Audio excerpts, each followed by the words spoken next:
Give a round of applause for Jenny. Thanks. Thank you, Tiffany. And thanks to all of you for being here today. Everything that I do is about going to college, probably paying for college. Right before we started, we were talking about some horror stories of paying for it on a credit card. So I hope none of that would ever happen to any of you. Just out of curiosity, how many of you are in-state students where you live and you're from the state of Utah? Okay. Out of state? The other ones are international? Okay. How many are first-year students? Yay! You're here, your first term, right? I applaud you. So that means there should be additional scholarships in your future, right? How many are sophomores or second year? Okay, great. And you too, more scholarships in your future. How many junior year? Okay. And those that are surviving, like Carolyn here, but she has a son who'll be starting next year. So the tag team of college and paying for and going to college. So how many seniors out there? Any? Okay.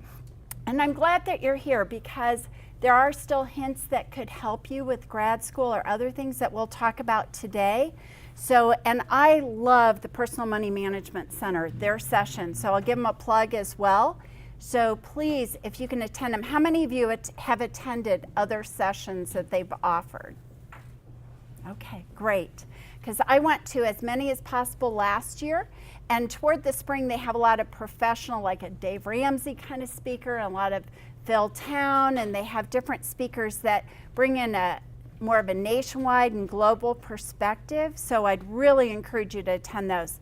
So today in our outline, we'll be talking about what is a scholarship, where would you look, how do you apply, maybe some specific examples, and we will go through what are grants, what are other monetary helpful hints, and some student examples. I do have a student that will be joining us as well too, where she has lots of external scholarships, so I felt she'd be a great example to be able to tell you from student to student how you do this.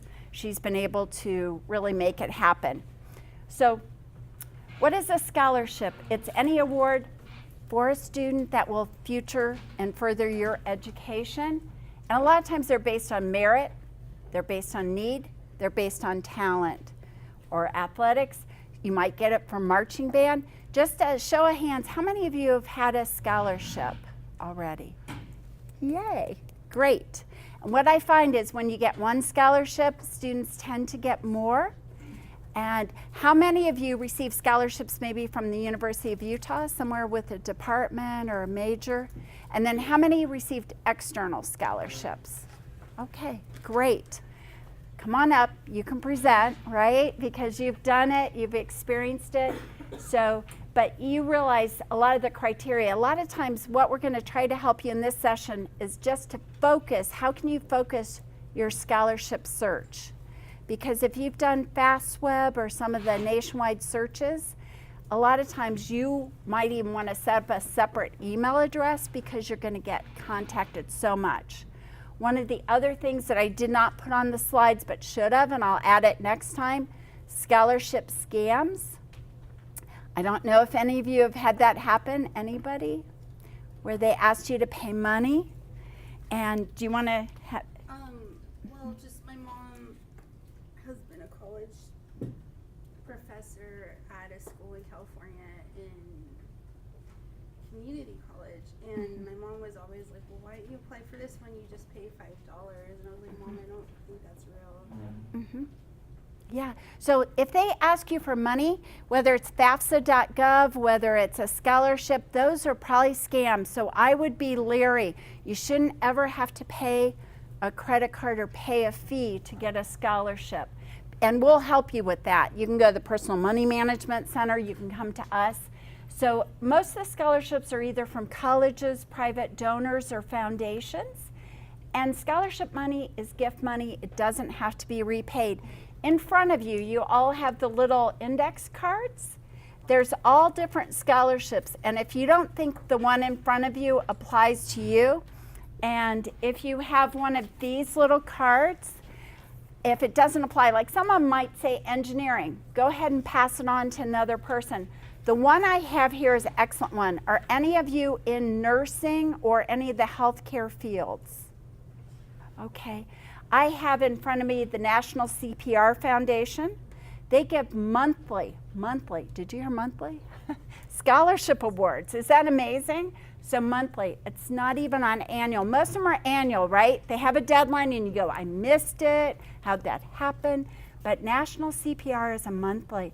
So I would encourage you to look at those cards. If it doesn't apply to you, instead of swipe right or left, you can pass it on to the next person, right or left, and maybe you'll get one that does apply. I have a lot more.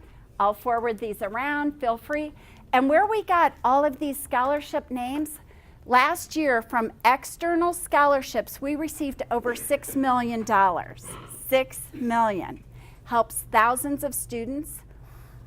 We typed on these every single external scholarship provider that we had. So these are all real ones that we know. They've given money to students to attend the University of Utah.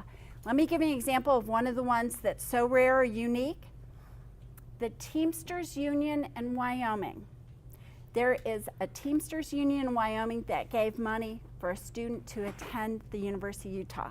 Who would have thought, right?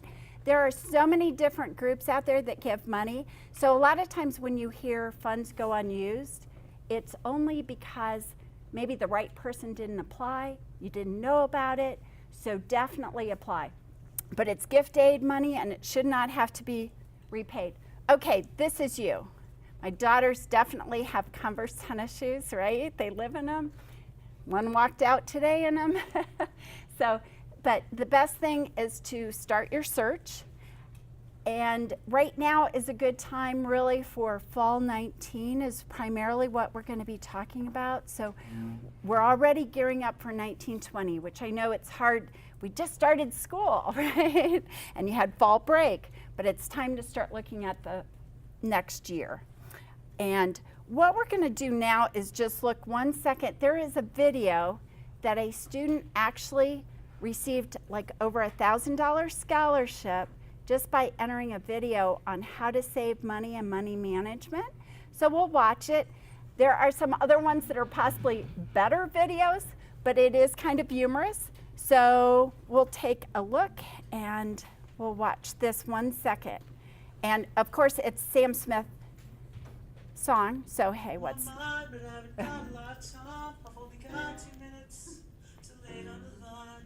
Tell you a trick or two that might even save you. You get to college after high school. Checking and saving, so be your best friend, darling, when you don't want to spend it all at once. You gotta save away. Don't spend too much cash on a date. Packing lunches for tomorrow, just be better off that way. And even though it might sound cheaper, would you rather be weaker and can't afford to feed yourself today? Let's take the good out with the bad. Ever since I lost my mom, I've had to hold on to every little thing I've ever had. So if it's just material possessions, cut out that obsession. There's more important things to care about. Gonna check your pay and maybe change your spending ways. Make sure the bills are taken care of, so you have a place to stay. And even though it sounds easy, it'll save you from eating ramen noodles every single day. This may be the most expensive part of your life, but remember that you're working towards something new. It all depends on what you feel is best for you. Find a cheaper way. And if the textbooks look okay, never plan on paying full price, maybe you'll find it's on eBay. There's always an alternative when you're willing to be assertive and staying on a humble budget way. And I wish I could stay, cause I've got so much more to say, but I've only got 10 minutes and they haven't gone all day. So if the message got through to you, I hope that you will stay true. Follow your budget every day. Follow your budget every day.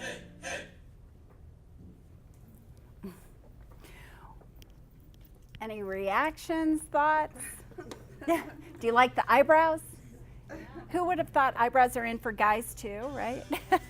Okay, any of the ideas that you have from scholarships and things that you always, either apply, see, anything out there? How many of you know people that are on foundations or boards or organizations, maybe on a board of a foundation? Okay. Head Start, that's a great example. And I bet they have scholarships, right? Yeah. Actually, my friend who's on the board now, she originally got a scholarship. Yeah, one of her friends that's on the board now, that she got a scholarship from Head Start. So when you're in a line, you're waiting to pay somewhere, maybe a grocery store, a cafeteria, wherever. If somebody mentions they're on a board, you ask more. I will next week be doing the Juan Diego High School FAFSA night. And when I go out, there's a gentleman there from Draper, Rotary. They're always looking for applicants. Anybody here from Draper? Well, if you have a friend from Draper, you tell them. But all the Rotary, Lions, Optimists, they all give out scholarships. There's a group called CREW that gives out commercial real estate scholarships for women in commercial real estate. So there are, how many of you have either skied maybe Park City or Canyons? Okay, when they were purchased by Vail, they had to start, and you might have seen some ads for Epic Promise, but any of the people that work at Park City or Canyon Ski Resort, now Epic Promise gives out scholarships as well too. So free money that's out there awarded based on your merit or talent. A lot of times it's offered by the universities or colleges, as well as private organizations and donors. Utah Regents, have any of you received the Regents Scholarship? Well, kudos. You guys worked very hard to get those. Now you're worried about the renewal piece, right? So you want to make sure that you do all the things you have to for the renewal part of it. So make sure that you do that. They're getting ready, and for those with seniors in high school right now starting next year, it looks like they're changing it a little bit. I don't believe in the past they required you to complete a FAFSA for Regents. They're starting to with this upcoming year, so don't be surprised. And if I were you, if you haven't completed a FAFSA, you would want to do that. And then if some of you were fortunate that your parents have saved for the My 529, or you have saved yourself for yourself or your children, this is a college savings program here in Utah. It's a great program. They even have a matching component. So you want to find out if they've saved for that. There might be a matching. I think it's up to like $400, so it's worth checking out. I just started saving it. We lived in the state of Washington when my twins were born, so we had a guaranteed tuition program at that point. So we saved for them there, but then once we got to Utah, we've started saving for them. So now I have to find out, I have to research it myself on the matching part to make sure we don't lose any funds. Might as well maximize every dollar, right? It's one less dollar you have to borrow. So that's why you're here. And then external scholarships, how you can get those and find those. How do you focus? Because I think this is the biggest problem that all of us have, because it feels overwhelming. Have any of you done the FastWeb nationwide search? Okay. Did you have any luck from it? I know. It breaks my heart almost, because I know there's good things, and even the people that have started those, like my husband just sent me today, Chegg, C-H-E-G-G. Have you heard of that one too? But a lot of the nationwide ones, they don't have you focus quite as much. So really local, state, and nationwide to kind of hone in. Start with local. That's why I was saying with Draper. A lot of you, were your high school counselors able to help you some with locating scholarships? Okay. Because if possible, that's still a good resource from your high school counselors, the local area. Then you go more state. Like, how many of you have heard of Utah Humanitarian Scholarship? It's every April's the deadline. It's Utah Humanitarian. We'll have it out there around March, April, and it's for people who volunteer in Utah. And what do we do well in Utah? We volunteer, right? And the Benyon Center, other things, they give quite a bit of money. So Utah Humanitarian is a nice statewide one. Financial literacy courses, Jumpstart gives scholarships, and that's a state one too. So if you had to take personal finance, Jumpstart is one that's local here. It says like jumpstartutah.org, so go out to that one too. And then search at the University of Utah. And if you're coming in late, this bit.ly, if you go out to that, you can download all these slides as well too. But you can search at the University of Utah. We have a lot of scholarships, millions that we offer. And some of them are given to departments. We have some that are need-based from certain donors. We have some that are for females going back to school. We have some for first generation. We have a lot of different, scholarships that are offered. So the main thing is, we'll go through some more of these. It might be based on your accomplishments. It might be based on professional association. Anybody in debate? Club debate? Anybody? How about Speakers Bureau? Theater. Okay, because there's a lot of different professional associations. Every time I see the checks that come across my desk, I always glance through and I look at the list to see. There's groups that do set design for theater that give scholarship money based in California, what have you. So anyway, the main thing is to apply, to try to locate them. But professional organizations, a lot of those give scholarships as well. So are any of you members of a professional association right now? Okay. Do you want to say which? So I'm a nurse and I'm a member of AORN, and they offer a lot of student scholarships. Great example. So nursing, AOR, okay. Great, but those are great examples because you pay a due. If you're paying a dues to anything, chances are there might be scholarships out there. My daughter works up at the Olympic Park. She's senior in high school. And up at the Olympic Park, they give a lot of scholarships. And I told her, I know you're not an athlete. She works there as a lifeguard, but she's there helping the athletes, right, stay safe. So I'm like, apply for scholarships. I bet there's some out there. But all the professional associations, anytime you see a .org after the name, your chances probably go up. So if you see a website that says .com, they might be trying to build their mailing list with scholarships. But if you see a .org, I would definitely apply, or maybe up your chances of applying. Not to say that the .coms like, a Wells Fargo, or I think somebody grabbed Bank Mobile. There's a lot of different .coms that are legitimate, great organizations. But .org a lot of times might be the professional organizations, just like we're a .edu at the U. So, but that helps give you an idea who you're reaching out to, who you're applying with. And then your parents. Larry H. Miller has scholarships. I don't know if any of you are fortunate or enough that your parents work there. They give a lot to dependents, children. So that's definitely an option that might be out there. Or sometimes I meet, like my daughters now, a lot of their parents say, oh, I think I'm going to be going back to work. Where should I go? And I'll say, this is a great place to work, because they give a lot to their children, in dependence education.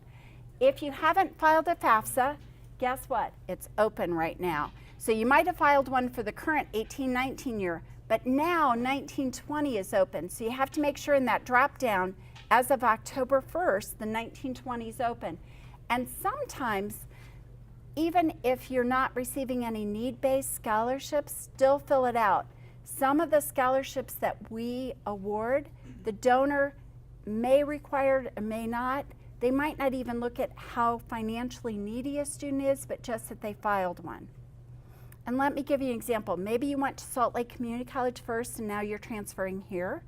Maybe at Salt Lake Community College, their cost of attendance, let's say, was $12,000, $15,000, it was lower. You come here and it's $22,000, $25,000 for the year with incidentals, extras, everything else. We can award you more. So maybe you didn't qualify, get as much there. So I would always encourage you to file FAFSA. How many of you will have siblings in college at the same time? Okay. I know you're probably thinking this is expensive, but there is good news. With the FAFSA, let's say that your expected family contribution, they expect your parents to contribute $10,000 to you to go to college. If you have two in college, they divide by half Now they say $5,000, so we can award you more.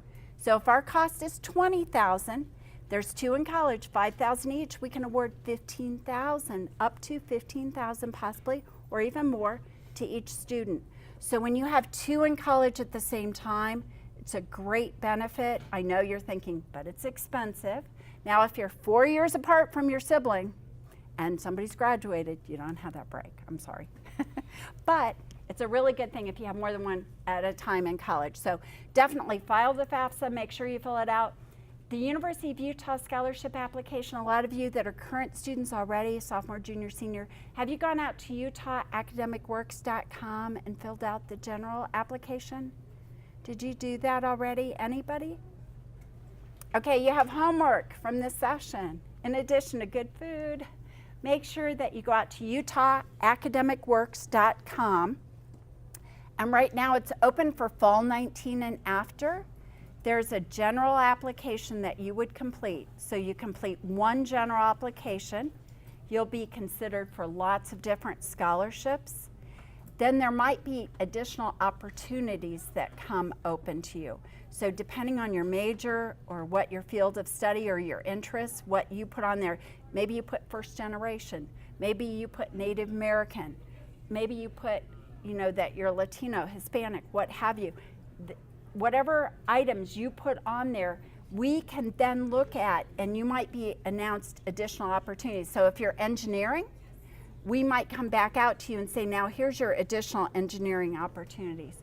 So make sure that you fill out utahacademicworks.com. Once again, you do the FAFSA annually and do the academic works. Sometimes they ask for references and recommendations. We have over half of all of our colleges now are on academic works. Some are still doing paper. And let me get, have you guys ever heard of FLAS? The foreign language, okay. Studies, it's just if you've studied other languages, it doesn't even mean that you are living or from another country or anything, but they are awarding up to like 10,000 per year, 15,000. They award a lot, but it's FLAS, and over 200 students apply, but they select a lot of students each year. So if you do have an interest in foreign languages and you've studied and you're conversant in some of the foreign, that might be something FLAS that you want to research or find out more about. And then at the bottom, what happens after that is that if you file your FAFSA prior to February 1st is the priority deadline for fall, we will then award you, and you can go out to your CIS financial aid tile and see how much you've been awarded. The first year we mail you an award letter, so you get that in the mail. After that, it's all online. Okay. And grants are based on need or financial need usually. So that's where FAFSA.gov is the best place to start for that. We do award a lot in need-based and gift funds as well too. So it's free money based on financial need. Once again, it's nothing that has to be repaid, and it's offered through the federal government, state, and different universities and colleges as well. So, and once again, this kind of shows you, you have to go out each year, complete it. It's based on your 2017 taxes for fall 19. So definitely, you know, you've already done your taxes, your parents have. If you're dependent and under the age of 24, you're not married, you're not a veteran, you're not a grad student, then your parents' information has to be on the FAFSA as well. For some reason in Utah, not as many people file FAFSAs, and I think a lot of times people think loans. They think FAFSA loans rather than Pell Grant, gift money, other need-based money. So definitely file it every year. And let me give you another example. Before coming to the U, when I worked at a small private school as well, we had a student that freshman year everything's fine, sophomore year everything's fine, mom, dad, everybody's healthy. Junior year, dad gets sick. By the time senior year rolled around, dad was sick, mom had to quit her job to take care of dad. When they filed that FAFSA, we were able to help them for the senior year so she could graduate on time, and that was one less thing. So sometimes you might not need it now, but it's worth it to go ahead and file. It's kind of an insurance for you. So it's not a bad idea to have it, because a lot of times people ask me, we didn't get anything, we applied, we didn't get anything. But it can be a safety net if you really need it. So anyway, here at the University of Utah, February 1st, priority deadline. And if you want to go out and estimate, let's say your parents say, oh, I might retire, or I might sell off, I have a rental house, or I might cash in a retirement. There's something called the FAFSA forecaster, and you can go out and plug in some numbers and estimate it. Or if you think, I'm going to get married, you can plug in those numbers and see what it's going to look like or what it will do. And then a net price calculator, every college has one as well too, where you can go out and plug in some of the information and see. And you have to have a FSA ID for the parents as well as the student. So, and you have to electronically sign. The number one thing I'll tell you is make sure your Social Security number is accurate on your admissions application and your FAFSA. Okay, I've got identical twins. Their Social Security numbers are 1 digit apart. You know what's going to happen, right? So, but make sure, because a lot of times people, siblings, or if you can't remember, or so make sure that you have it in a safe, secure place. But that has to match up. Don't guess, but make sure it's accurate, because that's probably the hardest thing once it gets going incorrect, or if it's not right, to get corrected. And then we have a lot of Utah-specific scholarship grants here.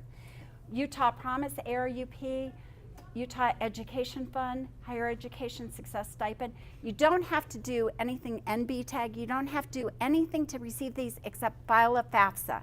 Just file a FAFSA. And some of you might say, oh, those acronyms look familiar. They're on my award letter already. So just file your FAFSA is the main thing. And we'll automatically consider. Now, we have our own parameters, and we might have certain expected family contribution ranges after you file the FAFSA of who we select. But please know, if you file a FAFSA, we'll consider you automatically. Then there's internal department scholarship applications as well. So if you're currently in business or engineering or, nursing, there's a lot of scholarship funds that way as well.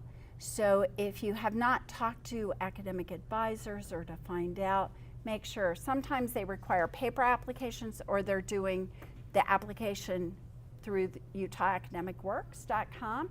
But make sure that you find out more about it, or maybe you're changing majors. How many of you are right now undeclared? Okay. And people do, and they'll be either undeclared or they might switch majors. So you might have more opportunities available once you do select your major and your information. And then donor-based scholarships, once again, they might be real specific. Like we have one donor, and I know this probably sounds crazy, and it's probably one of the hardest sometimes that we have to find, but it's for female students who are close to graduation who have a lower GPA. So they were real specific on who they wanted to target. You can bet that somebody, prior generations, maybe struggled with school but graduated and excelled, so they want to help those students. But sometimes it's harder for us to locate, find, make sure that we award those out. So donor-based scholarships can be real specific. We have some that are for hearing impaired. We have, very specific donor requirements. So anytime there's something out of the ordinary, make sure your advisor knows, make sure that someone that you work closely, because a lot of times, guess what? I get to see you right now, but I don't always meet with you one-on-one. So make sure if you think there's something out of the ordinary where we can help you, let us know, because we want to do that, okay? And clubs and organizations on campus. How many of you volunteer with the Benyon Center? Okay, great, because they have really good scholarships as well. There's first generation scholarships. The union is doing incredible things right now with scholarships, right? Do any of you want to share if there's a scholarship that you received from a club or organization here at the U? To share any of that? Anybody?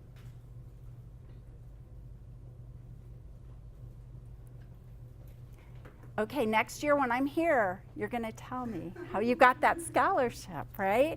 And we will have a young lady that'll join us here in a moment too. So, but once again, this is what it looks like when you go out to utahacademicworks.com. You go out and you sign in and you log in and you fill out just the general application. Then after the general application, it will share opportunities that you might be able to be considered.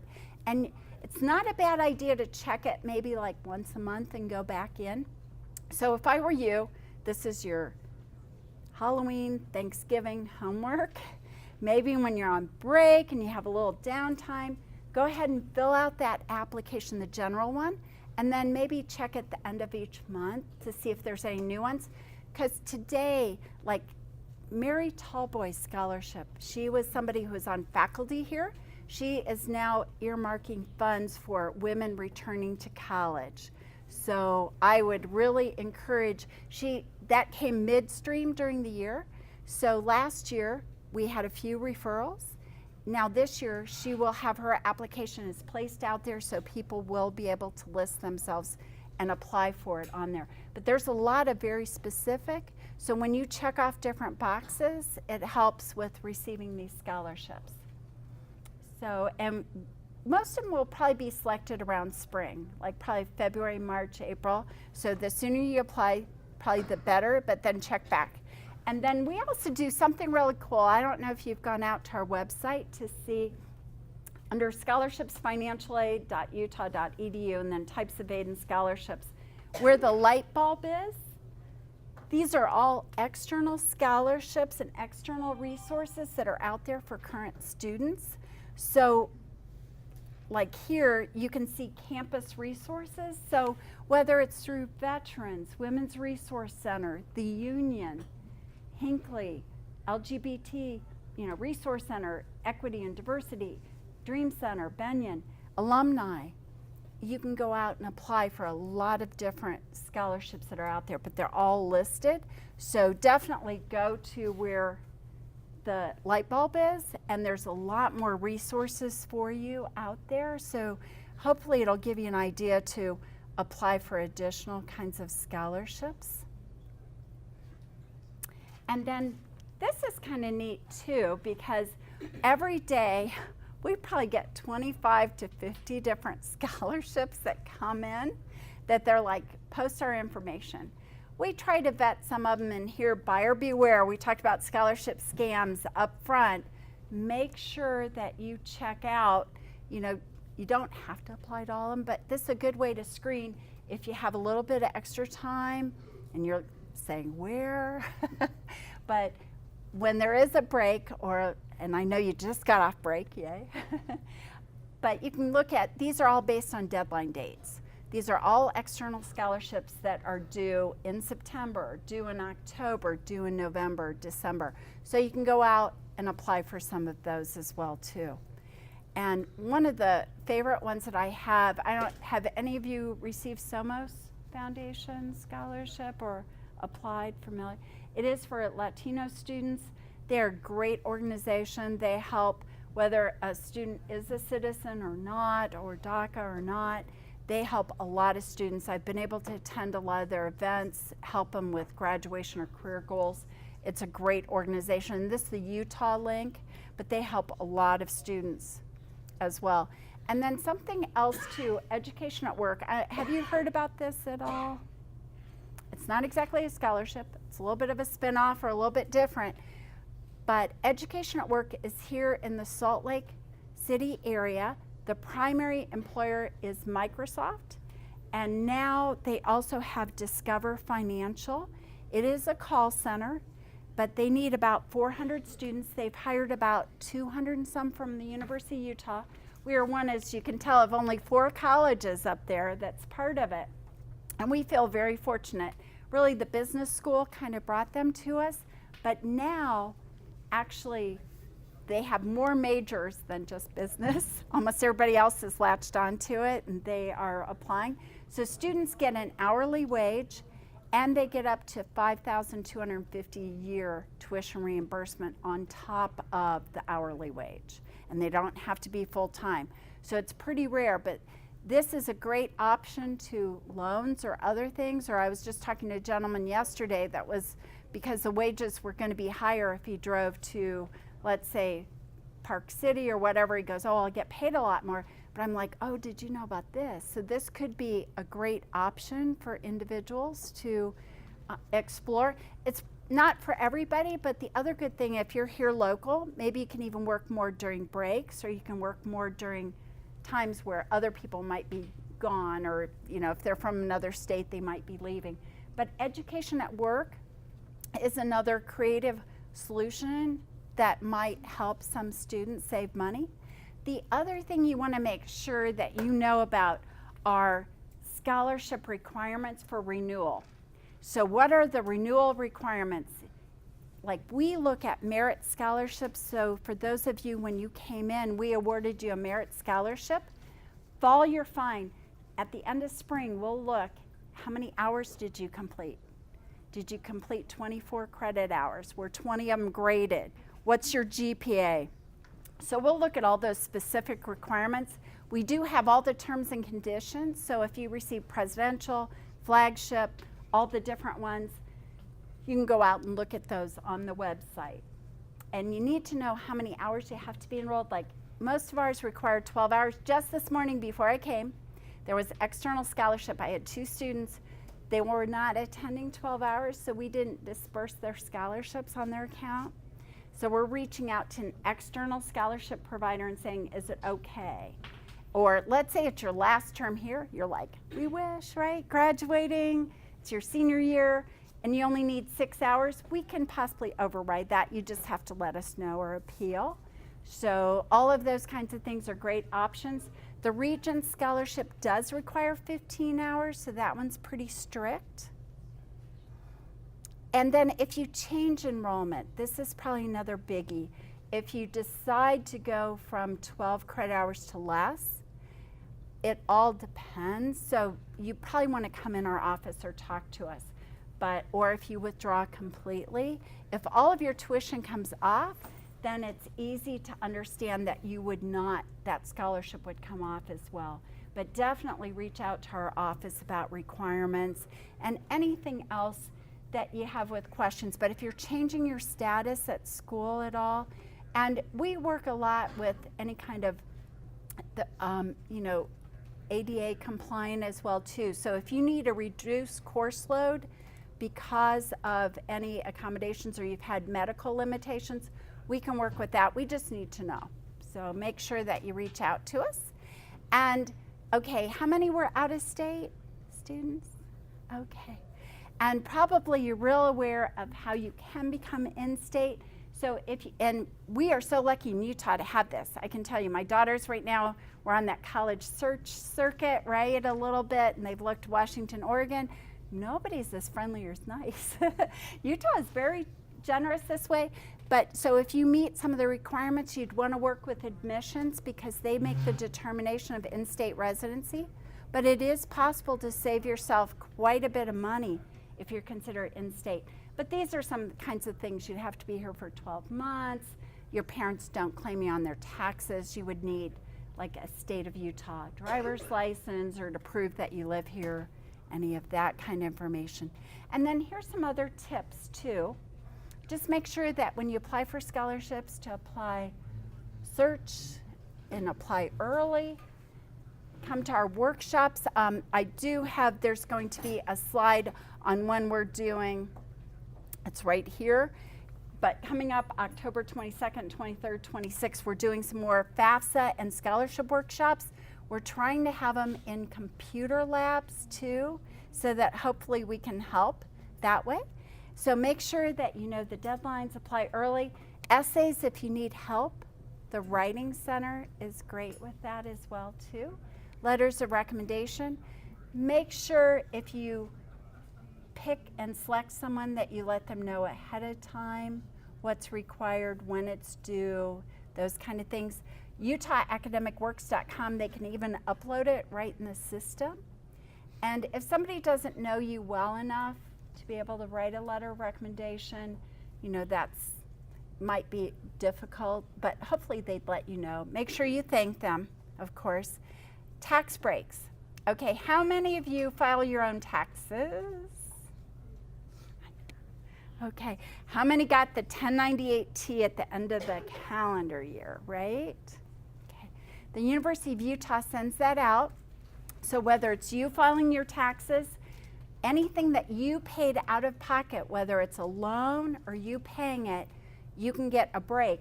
And there's American Opportunity Credit, Lifetime Learning Credit. Those are dollar for dollar credits back to you, not a deduction, but an actual credit. So you or your parents, depending on your age and who's filing or who's claiming you, you might be able to take those. So that's a great option. Tuition and fees deduction as well too. Believe tuition and fees is almost any income range, but American Opportunity and Lifetime Learning, I think it phases out at AGI of like, I want to say 180,000. I don't, but it's fairly generous, but there's a lot of breaks out there, so definitely research it. We're not tax experts, but at the same time, I want to at least let you know there's more ways to save money. What we heard from the government is hardly anybody is claiming the 1098-T information on their taxes, even when you are eligible. So just make sure that you either check it out or research it. And then, I know we're kind of loan adverse in Utah, but the student loan interest, it is possible to take off, like later when you enter repayment of student loans and you have your job and you're getting paid, when you file your taxes, you can actually take off the student loan interest off on your taxes without filing a long form. So you might not be filing anything long, you're filing a short form, you could still take it off. And did you have a question? Yeah. So the personal money management center does offer free tax returns during tax season that starts sometime between January and goes through April. So if anybody needs help with their tax returns, and just finding the 1098-T form, we're available. Thank you. And 1098-T is calendar year. Everything else we do is like fall, spring, summer from financial aid. But so those of you that are brand new students, you'll only have probably one term on your 1098-T. Thank you. And that's a great perk and benefit. So some other recap of some of the deadlines. So fall, do your FAFSA, do academic works, apply for external scholarships, find out if your departments offer any. February 1st, priority deadline for FAFSA, but you'll have it done because you're here. And then spring, you're awarded federal financial aid and scholarships. Continue to apply and be awarded funds. Always write the thank you note. I can't tell you, and maybe, hopefully nobody in this room received it, but we reach out to a lot of you to remind you you have to accept your aid. University of Utah and in the CIS, the tile, you have to go in and accept it, the scholarship. So make sure when it's offered to you, you accept them timely and everything like that. Otherwise, we just got done canceling off scholarships, I know, which is a painful part of what we do. But if we don't hear back from you, a lot of times they can be canceled off. So make sure and do read your emails from us. I know that's kind of a painful, and even with my twins now, they're not totally email oriented, but make sure that if you see something from our financial aid office that you look at it. And then the thank you note. A lot of times that's another piece that could be missing that will cancel them off. So make sure you write the thank you note. And once again, these are the upcoming scholarship and financial aid workshops, so we'll be doing a lot of them. We're even offering some in the evening. You can, attend those, come, bring friends, plan a date, any of that.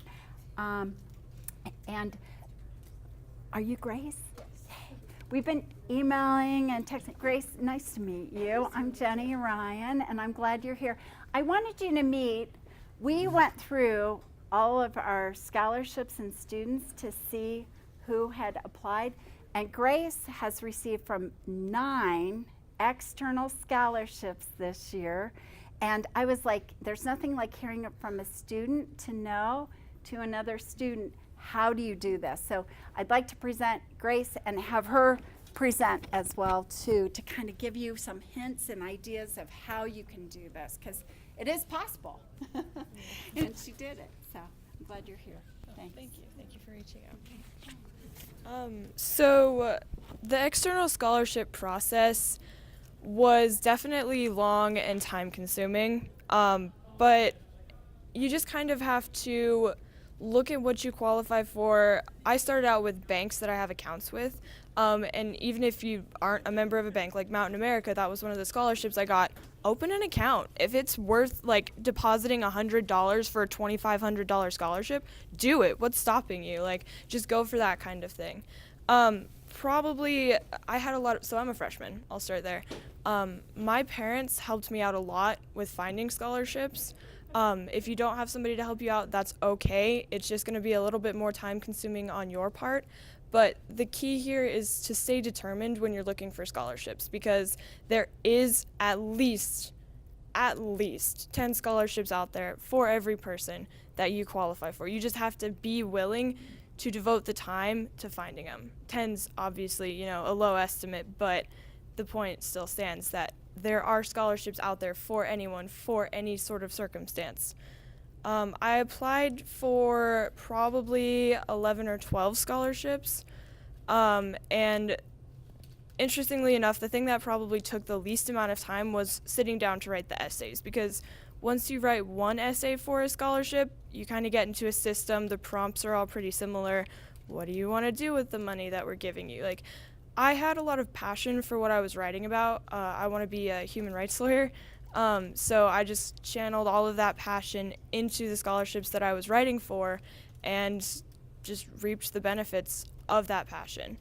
And it never hurts to just go back through, and it's obnoxious and tedious to have to sit there and write 11, 12, 13 essays. I get that, believe me. But if you're just willing to sit there and read through your essays, it could mean the difference between $3,000 or having to pay for that yourself. So being willing to take the time yourself to go through the process is huge. Having passion for what you're writing about, don't just sit down and say, I want this money because I'm a broke college kid. Yeah, so are 48,000 other people on this campus. But you have to be at least somewhat thoughtful about what you're writing. You have to care. And when you do care, they'll take notice. The people reading the scholarship applications, they will take notice. Also, reaching out in your departments. I got a scholarship from the debate team, just because, they're willing to help out the students there, because everybody understands that college is expensive. And also just looking out for scholarships. Like, even if it seems far-fetched, apply for it anyway. Send in maybe just a little bit of extra information, like here's a list of, all of the things that I did in college or in high school. Here's a list of all the awards that I've won. Like, that puts you over the edge. Even if they don't ask for it, they still have it, and they know that you've been doing it. Yeah, to them it might be like, oh, another piece of paper to go through, but it still puts you ahead, because they're like, maybe a 4th place award at some prestigious tournament is worth more to them than just the essay that the other kids sent in. So just be wary of the quality that you're sending in, send in a little bit more, have passion for what you're writing about, and be willing to dedicate the time for it. Because if you really, really need scholarships, then that time is one of the best investments that you can make. I don't know. Anybody have any questions? That's all I got. How did you select that? Because that's pretty amazing odds. You had about a 75%, I think, success rate. So that's impressive. How did you select? Because I saw Kroger was listed. I mean, there was whole range of different. How did you? I know parents maybe helped a little bit, but how did you find the different ones? Yeah. So my community, I'm from Moab, Utah, and my community had a lot of community outreach for high school seniors. So that said, I mean, why wouldn't a community that's 10 times as big not have that same kind of outreach?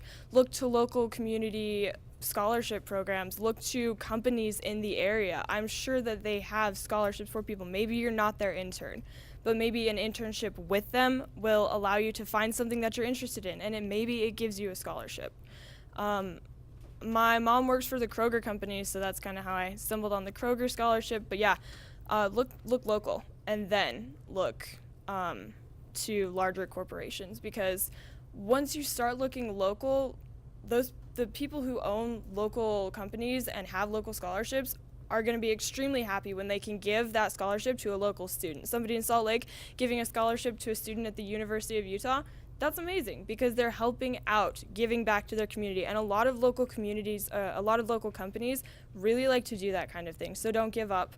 Then if you're not having any success with that, I would look to department scholarships. Once again, no success there, then look to national, because national is where a lot of the competition is. And so your chances decrease of getting the scholarship. But once again, that just goes back to how much time you're willing to spend on applying for these scholarships and looking for them. So, yeah. How about renewal? Have you found or heard will a lot of them renew, or what's your success with? So I tried to keep pretty organized for next year when I was applying for scholarships. I had a spreadsheet, and I don't have it with me, but I had the due date of the scholarship in one column, and I can send it to Jenny if anybody's interested, and you can email her, and then we'll get it out to you. But I had the due date of the scholarship, the scholarship name, whether or not I got it, and whether or not it was renewable. So that's just to help me keep track of, like, this is a one-time thing, I need to look for this funding next year, or can I continually be coming back to this scholarship, reapplying, and hope that I get it again. So renewable scholarships, definitely look out for those, because it's not necessarily a given that you're going to get it again, but it never hurts to apply. Any more questions? I wanted to ask her a couple of questions, if I'm Sure.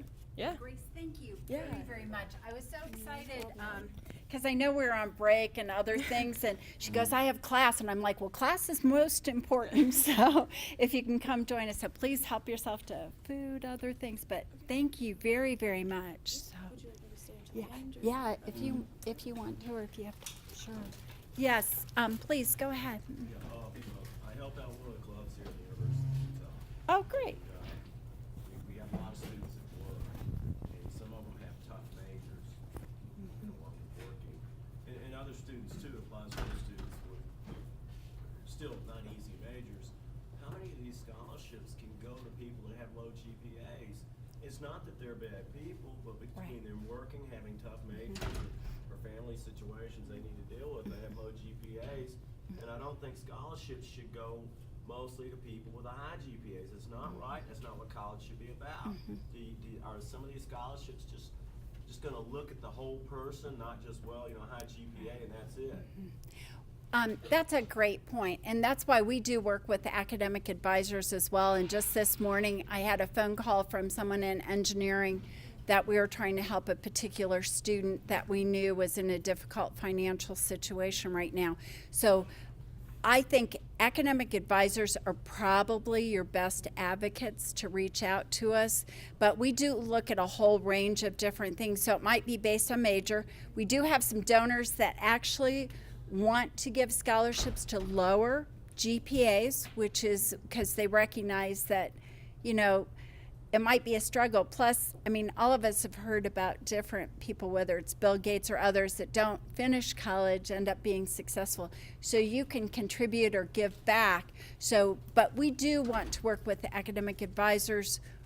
A lot of times what we look at is based on FAFSA information, and it might be based on GPA, but then there's specific donor requirements that are very unique that we look at. Okay, more to it. Yeah. This is really important. Yeah. Can a student come directly to you? Because a lot of times faculty, depending on the situation, they can just be up to their neck and stuff and can't give the time or have the expertise as an advisor to deal with this stuff. You know what I'm saying? Yeah. Or some may not want to deal with it. Can students just come directly to you in this situation? Absolutely. My name's Jenny Ryan. It's just jryan@sastudentaffairs.utah.edu. And I'll write it up here as well too. But I'd be glad to help. I meet with students, families, others. A lot of times they'll start at the financial aid counter, but if they need to speak to us directly, we'd be glad to. So I'll make sure I'll put my, email address. But I've been in this a long time for the students, because of the students. We want to help them be successful. I always volunteer at graduation, because that's what we're about, right? It's getting to graduation. So we want to help however possible, and a lot of times we can tell what the real situation or what needs to happen. We do have some funds that are right earmarked for students right when they're graduating and finishing. I have one gentleman right now, this is last term here, we were able to help him. It's a completion grant where, because somebody reached out to us, but it does take somebody being an advocate or the student being willing to come in. And I know sometimes we're scary. We don't want to be scary.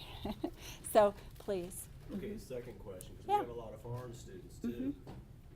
I don't know. That's a good Can question. foreign students get some of these scholarships? Yeah, that's a great question, and I'm glad you mentioned it, and something I need to add in the future. Any international students with UtahAcademicWorks.com, there are probably less than 5% that require maybe U.S. citizenship. Most of them don't designate. So when it comes to merit funds or state funds, it might not be as much for international, but when it comes to donor funds, absolutely. If the donor does not specify citizenship, we can offer it. So it's a great opportunity. Okay, so just Thank a quick note. Please fill the survey before you leave. It lets us know what you thought about the workshop and then just give them to us. And thank you to Tiffany and Personal Money Management Center and everyone. And thanks to all of you for coming. I hope when we do a sequel, or if you receive a scholarship, let us know, all of us. Grace will all celebrate with you, because we realize it's not necessarily easy. It takes time, but the return, I can tell you, I've never made as much per hour as you have, Grace. Okay? I can assure you. So the investment that you're making is worth it. So good luck to all of you. Congratulations.